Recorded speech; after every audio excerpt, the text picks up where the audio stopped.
Welcome to our podcast. We're not looking for the ratings. We're here to spit the truth about sports. Here with Coach Zai and What's up, Justin. fellas? How are you tonight?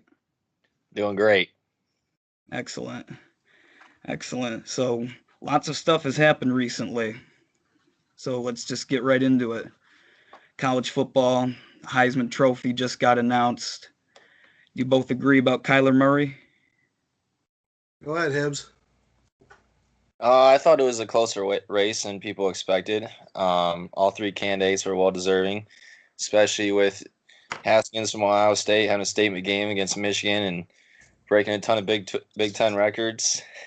I know Big Zai is a Michigan fan over there, so he hates to hear that. Yeah, But I think when it's all said and done, the right guy was crowned. yeah. I don't know. It's kind of hard for me because I think that Murray, after what we saw what Baker Mayfield did last year, he may be a system guy. Where Tula, Alabama's been blowing everybody out. He kind of gets hurt. The game's close. Hurt pulls it out. So I'm gonna have to say I would have voted for Tula just because he's been dominating everybody and kind of seems like right now Oklahoma, you plug in an average quarterback, he's gonna look really good. Do you think Tua's injury affected the vote? Oh, absolutely, without a doubt. I think it did. I think the Heisman voters, they forget about the weeks leading up to. I don't think they look at the whole season of work, as I think the whole body of work. Tua had the best season, but with Tua having a down game and with Jalen Hurts coming in at the end, kind of hurt Tua's season a little bit. And then Murray exploding in the Big 12 Conference Championship, I think, is what ultimately won.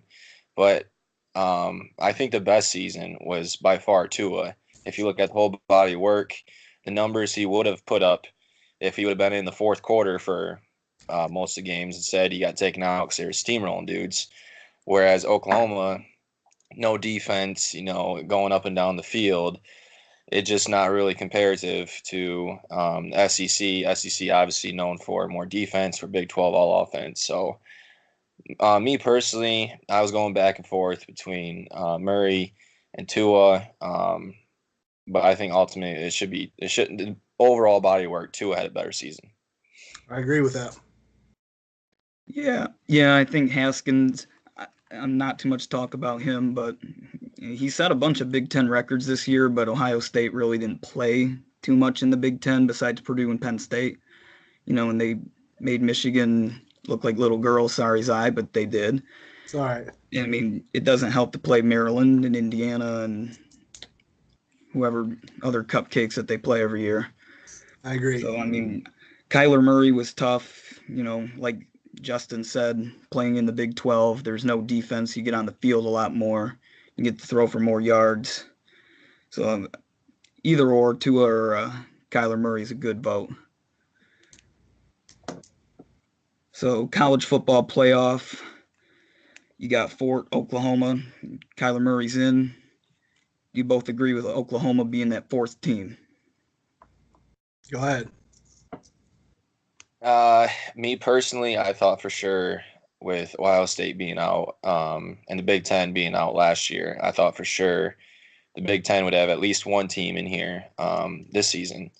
So I think Ohio State should have been in over Oklahoma just because Ohio State put a statement win on Michigan going into the game. Michigan was, huge favorite to win. And I think Ohio State played the underdog role to a T. And I think, voters don't look at just how do you win the game, but how do you win the game? And for them to come out and just dominate Michigan from start to finish, I think that they should have got over Oklahoma. I think the game should be Ohio State at 4. And some people think Georgia should be in there. If you think about the 4 best teams, because that's what people say, we want the 4 best teams in there. And obviously, you have Notre Dame, Clemson, and teams like that who deserve because they don't have a blemish on their schedule. But is Georgia better than a team like Notre Dame? I mean, I think you can make a strong argument for that, but I don't think at the same time you can reward a team like Georgia who has 2 losses. They had their chance to beat Alabama and they lost. So I don't think you can reward a team like Georgia, although they're probably better than Ohio State and Oklahoma. But if it was my pick, I feel like Ohio State should be in there over Oklahoma, and then Oklahoma at the 5 and Georgia at the 6. That's how I would have stacked them up.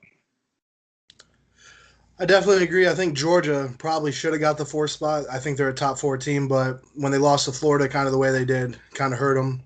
But I'm going to go out on a limb and say that UCF deserves to be in because they haven't lost, and at some point you got to give them a chance to prove if they belong there or not.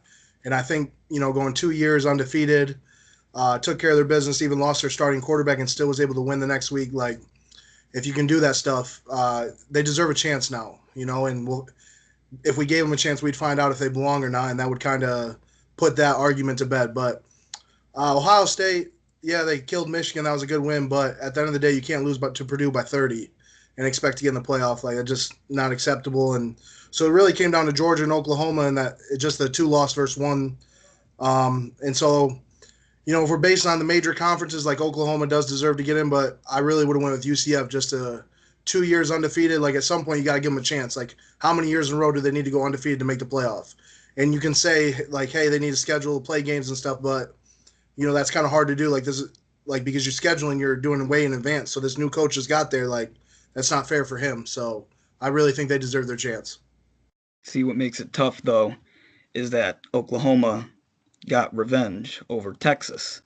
Texas beat them, I think it was by 3 first time. And so they came out and they dominated Texas. And then Georgia had their chance, kind of like you said, but they lost.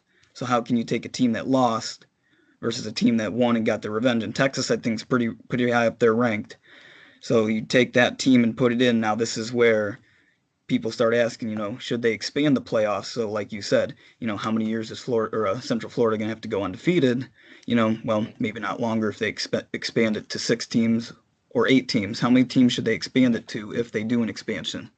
Before we get to that point, I want to follow up with Zai's answer about UCF because I totally disagree with that.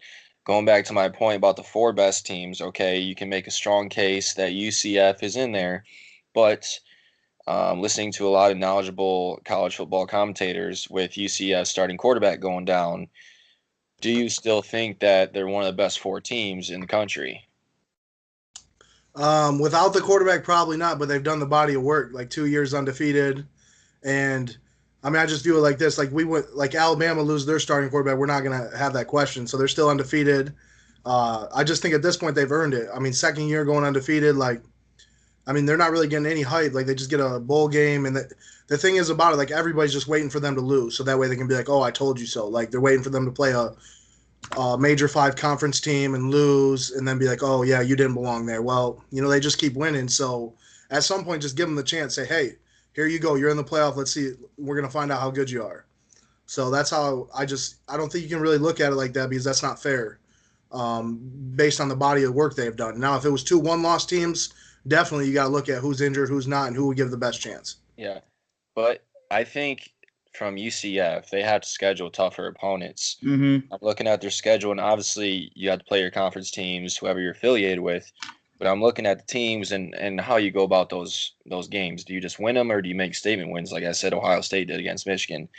And UCF beat Memphis 56-41 by 15 points. I was You're going to giving say up, Central Florida is not a strong conference to begin with. yeah, you're giving up 41 points up to Memphis. I'm scrolling through here. 35-24 Navy, 52-40 Temple.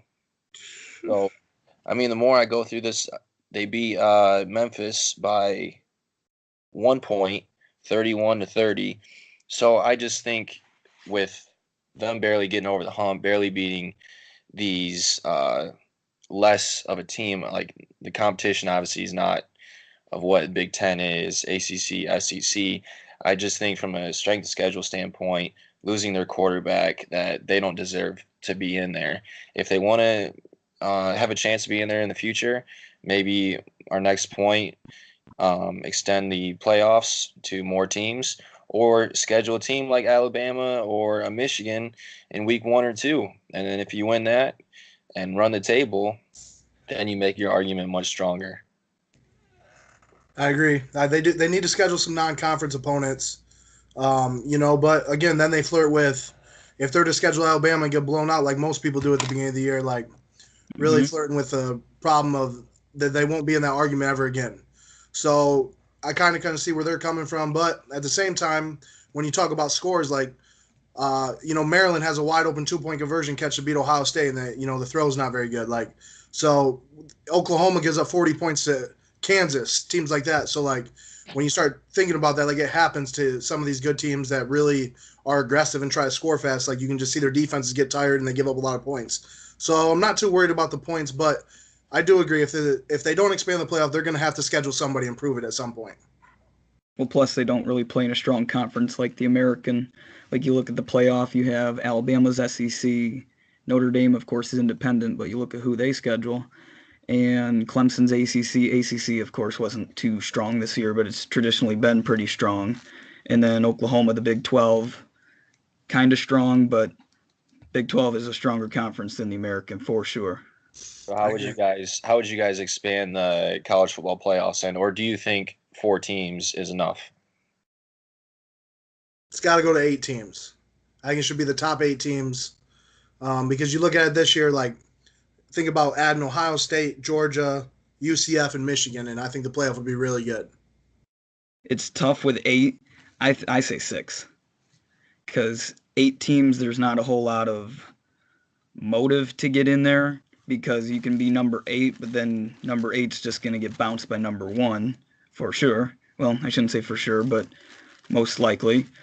But then if you get 6, but then how would you structure the bowls? Because you have your 2 bowls for your semi and then your final bowl. So do you play it like a neutral game if you do 6, or if you do 8, would you do a neutral? I'm not sure how it would go across, but personally, I think it should be 6. You play the 6 at the 3, 5 at the 4, and then you go into the playoff like normal.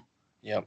I agree with Jake. I think it should be 6 teams because if you get to a point where you put too many um, teams in, like 8, I think the week to week basis of how important winning is and scheduling those important week 1 and week 2 non-league games to enhance your schedule and your resume will kind of go out the door.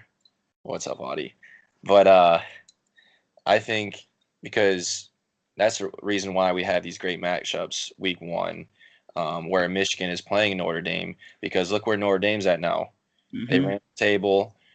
If maybe they don't play that game, they're not in the situation they are now. But let's say if there's 8 teams, Notre Dame doesn't have to schedule a team like Michigan because if they go undefeated, they know they'll be in the top 8 just because they have, that big school name.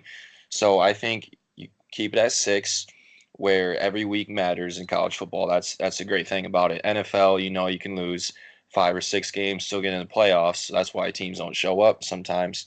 But keep it 6, where 6 plays 3, 4 plays 5, 1 and 2 gets the bye. And I think me personally, you can structure it in 2 different ways. Just have it completely by seeds, by best record, or you could structure it by all 5 um, crown a champion from the power conference. It's like Pac-12 champion get in, ACC champion get in, SEC, and so on. And then you have your independent team like a UCF or a Notre Dame get in and have it played out that way. Either or, I think would. But I think if you get into a problem where if you have one crown champion have an automatic berth, a team like Washington that won the Pac-12 is not, nearly as good or as deserving as a team like Alabama or Clemson or UCF. So I think that's where you kind of have that overlap that the 6 best teams, I think, as Jake was kind of hinting towards, would be the best solution. So you're saying go with the Power 5 conference champions and then maybe an at-large? Well, I think that definitely could be a scenario, but I don't think it's the best one because as I was going back to like Pac-12 wasn't as strong. So if you have like a three-loss team like Washington in there, I believe what were they 10-3 after the Pac-10 champion. Mm-hmm. So if you have a team like 10-3 Washington in there, they don't really necessarily deserve to be in the playoffs. But at the same time, if you have maybe like two SEC schools, like if you have Georgia beating Alabama in the SEC championship, and that leaves out maybe a team like Alabama not being in the playoffs. Well, Washington definitely doesn't deserve to be, in the playoff for Alabama this year if that would have happened. So I don't think that's the right situation. If it was ideal situation moving forward, I would just expand it to 6 teams and have like this year Alabama be the 1, Clemson 2, Notre Dame 3. I would have had who would have been the 4? Well, Georgia 5, Ohio State 4, and no, Oklahoma 5, and Georgia 6. So then Georgia would have played, who would that have been? Notre Dame. Mm-hmm. And then Clemson, Alabama would have the bye. And then who would that left? Ohio State playing Oklahoma. So I just think I don't agree with the point that teams would just cakewalk in there, because if you really made the point that it's going to be like a point system based on strength of schedule, like for example, I really believe like Georgia could win the national championship if they were in the playoff. Like I think they proved that like they can go toe to toe with everybody. And so you look on like if you were to go based on strength of schedule, some people could argue that Georgia has a tougher schedule than Notre Dame. So if you were to have 8 teams, like they would deserve to be in there. Where like even Ohio State deserve, and then like you look at Michigan, yeah, they got rolled by Ohio State, but they have 2 losses to top 7 teams in the country on the road. Like so, based on playing tough teams, being able to go having the guts to go play Notre Dame on the road at the beginning of the year, like it would reward teams like that. Where even though I defended them, like UCF, they might not, they would be probably the 8 team because of that schedule. Like, and it really help I think the Power 5 conference teams that have 1 or 2 losses. And because sometimes based on your schedule, like, again, I'll use Michigan, like they had to play Michigan State, Ohio State, and Notre Dame on the road this year, like 3 rival teams. That's tough. You're not going to run the table with that schedule most of the time. So, some teams are just unfortunate based on their schedule and kind of you have a couple bad plays and you might be out of it the way it is now, where I think if we really open the table, we'd get 8 really good teams in there. And yeah, one might blow out 8 here and there, but I think overall, like you would see some pretty good competitive games. Now, yeah, you'd have to work out the bowls and stuff like that, but I'm sure somebody could figure it out. See, that's where at times I just completely don't like the college football playoff, and we should just go back to the old days where the Rose Bowl meant something, Fiesta Bowl meant something, the national championship was your number 1 against number 2, where your 2 best teams in the country are competing for the national title. Your Rose Bowl is your Big Ten against the Pac-12, I think is who it was, and then, so on and so forth. But again, they try to reward the top 4 teams, right, or possibly the top 6 or 8 or however they're going to do it. And kind of like what Justin said with those conference champions, like Northwestern could have been in the college football playoff in our little system here, right, going, I think, 9-4. And most of those other teams are going 10-1, 11-1, 12-0. So it's tough. It really is. But that's for them to decide and for us to just ponder about. What if Michigan plays Alabama? What if Clemson plays at Notre Dame? Possible stuff like that. So if you have 8 teams, do you just get rid of the conference championship games and go right into the playoffs? That's tough. Well, it's tough because here's the problem. Like, I don't think it's fair that Notre Dame doesn't get to play in a championship game. So you get these teams like, I'll use Ohio State for an example. They had so much riding on that Northwestern game. And Northwestern, they're kind of a team that probably doesn't belong in the championship game. So I kind of think if we're going to keep conference championship games, one, we got to get, like, basically I think to make the playoff, you would have, like, every team should have to play in a conference championship game. Like, I think Notre Dame needs to join a conference, like, just to the point where we're at. And then 2, it would be maybe equal some of these conferences out on both sides. like the Big Ten's really lopsided on one side, and I think that how unfortunate would it be someday when an undefeated team or a one-loss team in the Big Ten competing for a playoff loses to a team that doesn't even belong there. So, and even the SEC, a little bit, and now Georgia's back, so it kind of makes the conference championship game look better. But usually it's been Alabama's side's been, a little more powerful. So it's just, I don't know. There'd be a lot to do with it, and but yeah, I mean, if Notre Dame stays an independent, you could say, hey, if you win the conference, no conference championship, get the rest, and makes the playoff more competitive with 8 teams. So, yeah, there's a couple scenarios you could look at and kind of talk about it, but I don't see them expanding anytime soon. I think something you just talked about, I think if I read it not too long ago, the Big Ten East, or Big Ten, they're talking about restructuring. Because as an Indiana fan, I really think it's ridiculous that we have to play Michigan State, Ohio State, Penn State, and there's another. Who's that other? Yeah, Michigan State, Ohio State, Penn State, and Michigan every year. Of course, as a Big Ten, I'm biased with that, but maybe they should restructure that conference. I agree. All right, so next we go NFL. We had some crazy games today. I think the one basically I want to look at the Dolphins game. If you're the Patriots, how does that happen? Like, you're up 5, I think is what it was, and you have Rob Gronkowski, and they didn't throw it deep. Miami did not throw that ball deep. They just chucked it underneath, 2 laterals, and they let the guy do his thing. Now, yes, exciting game, but how? How does that happen? I'm confused. When I watched it, I was really confused more than excited because, especially being a Belichick team and Belichick supposedly, the genius of the NFL. I don't get how that happens. Go ahead, Zai. Well, I mean, I think what happens is that, you got to give the credit to the Dolphins, way to play till, that horn sounds or, that play's over. But what happens is that you got 11 guys on the field, and I think they put Gronk on there just in case they threw it deep. So, I'm not going to question Belichick. He's got multiple Super Bowl rings. I mean, he knows better than we do. But at the end of the day, I think what happens is that, you got guys on one side of the field, the play goes to the other side of the field, and they're like, oh, somebody's going to make a tackle. And you got some guys that give up on it, and then next thing you know, Miami's making a play that we're going to talk about for the next 20 years. So, it's unfortunate for the Patriots, but at the end of the day, they're going to make the playoffs, and, they'll make their run. So they got a pretty good quarterback and a pretty good coach.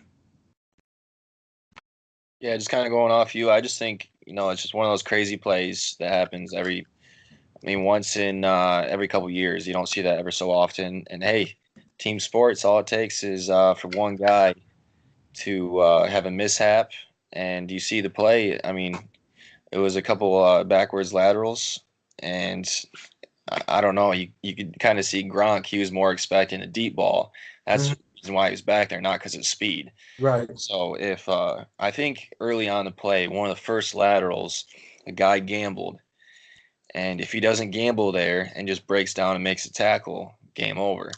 Right. One wants to be the hero, and it's hard to because human nature, you want to make that play. But if you gamble and you don't get it, that's what happens. But in hindsight, I mean, I'm looking at the division right now. The Pats are 9-4, Dolphins 7-6, Buffalo 4-9, and the Jets 4-9. So, I mean, does that game really matter? No. New England probably still going to win out, go 12-4, 11-5. They're probably going to host at least one home playoff game. Oh, if you want to win the AFC, you're going to have to go through Tom Brady and Belichick and the Patriots. So, what other teams do you think possibly could take down the Patriots this year in the postseason? Raiders. No, I'm just kidding. In all seriousness, go ahead. I think the Chiefs. Yeah, that's where really today's game, that was the biggest impact. Didn't really have to do with the division because the Patriots are going to lock that up. It's that the Patriots were one game back from the Chiefs. And during the game, kind of looked like the Chiefs were going to lose and the Patriots were going to win. And the Patriots had the tiebreaker because they beat the Chiefs. So, and basically everybody knows about impossible to win in Foxborough this time of the year. So, that's kind of what hurt the Patriots because now they're not going to get home field advantage unless the Chiefs collapse. And so, the Chiefs are going to be a threat to go into Arrowhead, but, the whole Kareem Hunt situation really hurts them. But, I kind of look at the Ravens are kind of clicking right now with Lamar Jackson, and, Harbaugh's going to have them ready to play if they make the playoffs. They're always a tough out in the playoffs. And then I think a team that nobody really talks about is the Chargers. The Chargers, they've been playing really well, and I think Philip Rivers is really motivated. Kind of end of the career to make a playoff run, get his chance, kind of prove that he belongs in the conversation of a great quarterback. And so, I think they won today, if I am correct, and then they won. Yeah, they won without Melvin Gordon. So Melvin Gordon's getting to rest, be healthy for the playoffs, and they're going to be a tough out. So definitely the AFC is going to be a battle, in my opinion. There's going to be some tough games, no matter who you are, where you're playing. I think the Dolphins can get in the playoffs. A game like this can propel them in. Now, they're only behind Indianapolis and they're behind Baltimore in the crazy tiebreaker systems. But I think Miami, their schedule they got left, they play at Minnesota. That's going to be a tough game. Then they play Jacksonville at home, and Jacksonville's been terrible this season, to say the least. And then they play at Buffalo. Buffalo's not an easy place to play, but the Bills are not very good. So I think Miami can sneak in, and I honestly don't see Baltimore getting in, playing with Lamar Jackson against good teams. Now they have a favorable schedule versus Miami because they play 2 home games and then they play the Chargers, which, is like a home game for everyone that goes there. But, who knows? There's like 4 teams at 7-6, I think, and maybe a 6-7. So this playoff race is pretty nuts in the AFC right now. Yeah, there's 1, 2, 3, 4 7-6s and a 6-7, and then shockingly the Browns. Yeah, and I'm kind of looking at the teams here, and who knows, a great quarterback like Andrew Luck, if they get in, they can be dangerous.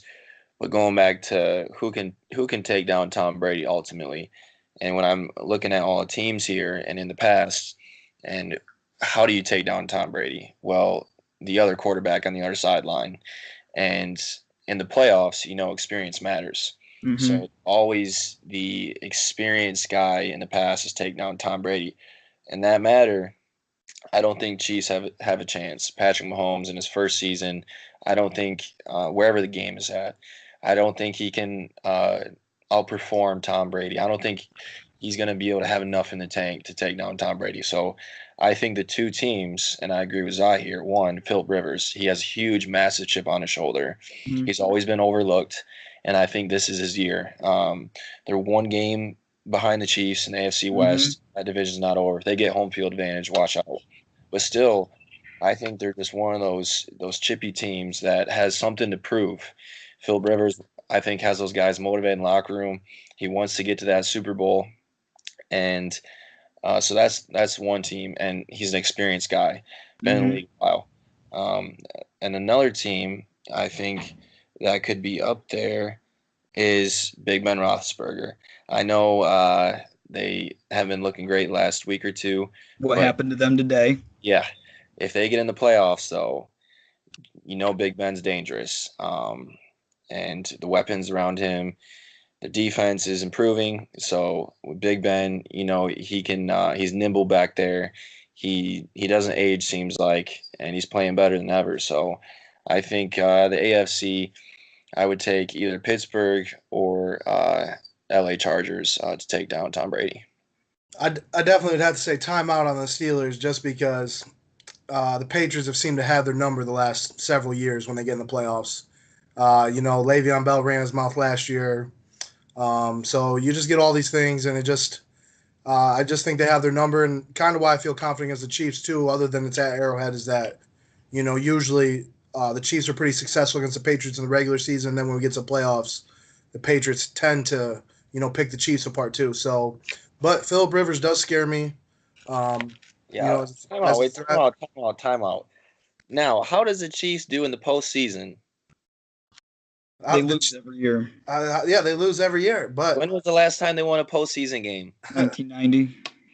But Just timeout on that one. In You want to come Arrowhead, at me, Big in Ben Roethlisberger, 2-time Super Bowl champion, and then you're going to come at with basically rookie year Patrick Mahomes in his first year. You think he's going to go in and take down Tom Brady and win a playoff game he's for the the first biggest time threat. in couple decades? He's the biggest threat. Stop it. I honestly think the Chiefs are one of the bigger threats to the Patriots. I mean, they played the Patriots to a close game at in Foxborough there, and of course we all know what the Chiefs do at home in the playoffs, but it's a new season. I think honestly the key to beating Tom Brady in the playoffs is to get him on your home field, because if you look at the AFC Championship games that Tom Brady has won, they've I can't think of an AFC title game since 2001 that Tom Brady's won on the road.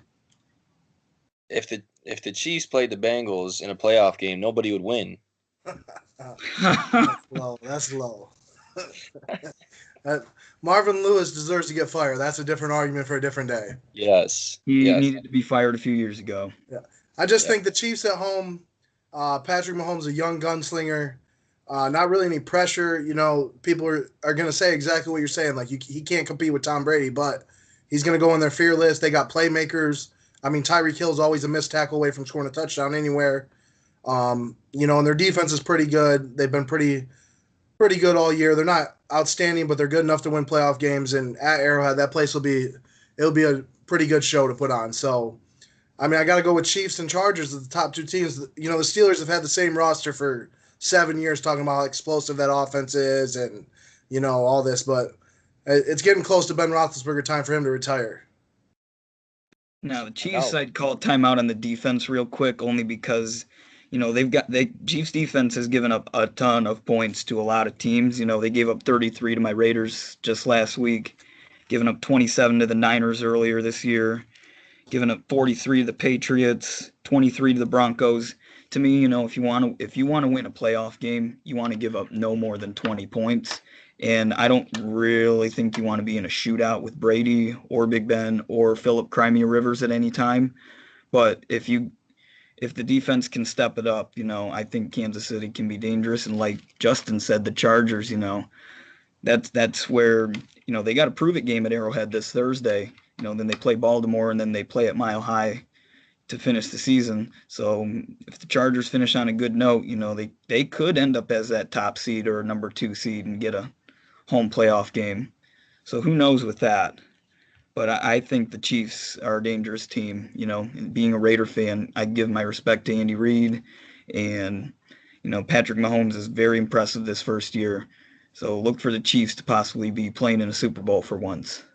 I agree. What about the other side, the NFC? What do you got? That's a joke. You only have 2 good teams there. AFC, you have like 4. Well, the Saints are dangerous. Drew Brees, Rams, Sean that's it. Payton, 2 running backs that are really good. Michael Thomas, a really good receiver. And then the Rams are really good. They're going to be tough. And then I throw in some sleeper teams. The Bears are a sleeper team, really good defense. If Trubisky can just take care of the ball, I think they can compete in any game. And then Seahawks are kind of surging as of now, and I know people won't want to hear it, but watch out for them Cowboys. They're clicking right now. Amari Cooper, that was a great trade. Jerry Jones might have made the move that he needed, and that was kind of put a threat on that offense. Like, can't really pack the box anymore because now you got a deep shot. And Prescott and Elliott play good. If Prescott takes care of the ball, they're tough to beat. That defense has been playing well. They came to play against the Saints a couple weeks ago, and that they sent a message that they're ready to go for the playoffs this year. The Dallas Cowboys, bro. I got to ride with it. Jerry Jones made a big move. Give me a full timeout. Full timeout, ref. Jerry Jones made a big move. Amari Cooper's a big-time move. Chokers in the postseason. The Dallas Cowboys, bro. Yeah, that's Tony Romo was playing quarterback. And they won a game today on one of the luckiest plays. That could have easily been a pick going the other way, but deflection just falls in Cooper's breadbasket and waltzes in the end zone. The Giants won 2 Super Bowls on fluke plays. I don't know about that, but just saying. We'll say that that's End of the day, Eli The has 2 rings. Patriots dynasty started on a fluke play. We'll say that for a different day, buddy. But Dallas is at 8-5 right now. Yes, they're playing hot right now, but once we know they sniff the postseason, they come up short. That's their MO. So NFC East, I think nobody's getting past the first round. Whoever comes out of that division, Mm-hmm. we're not gonna have a wild card coming out of that. So whoever's crowned the champion is gonna be representing the playoffs. NFC North, obviously you said Chicago. I think they can make a little noise. Minnesota, they have a big game coming up. If they get in, I think they can make a little noise, try to get back to the Super Bowl where they came up short last year. NFC South, obviously the Saints are playing. I think with Drew Brees, he has something to say about this year and getting back to the Super Bowl. And then NFC West, the Chargers, we all are not the Chargers, excuse me, the Rams. We all know what they're made of. And who knows with the Seahawks, man? People want to overlook the whole era of Pete Carroll and they kind of want to ride him out, but they're sitting at 7-5 right now. If they finish strong and playing their best football, leading in the playoffs, who knows? They're a dangerous team. Russell Wilson, got a lot of respect for him. So I think, and who knows? Maybe a team like Carolina wins out and slides in there at 9-7. You just never know. Cam Newton, Superman. It could get really interesting. And there's been a lot of wild card teams. I mean, you look at the Giants, two Super Bowl champs. You look at the Packers. So I think in the AFC, obviously the Patriots have a lot to do with this, but it's normally the top dogs representing in the Super Bowl. NFC though, you can't put a thumb on it. You don't know what seed's gonna represent Mm-hmm. the Super Bowl. Could be the 6th seed, could be the 1 seed. And look at this year. Could be a wild card team like Seattle. Could be a wild card team like Carolina. Could be a wild card team like Minnesota. You just don't know. But if Seattle or not Seattle, if New Orleans gets home field advantage in that Superdome, watch out. It's going to be tough. I agree. I think anybody can make it.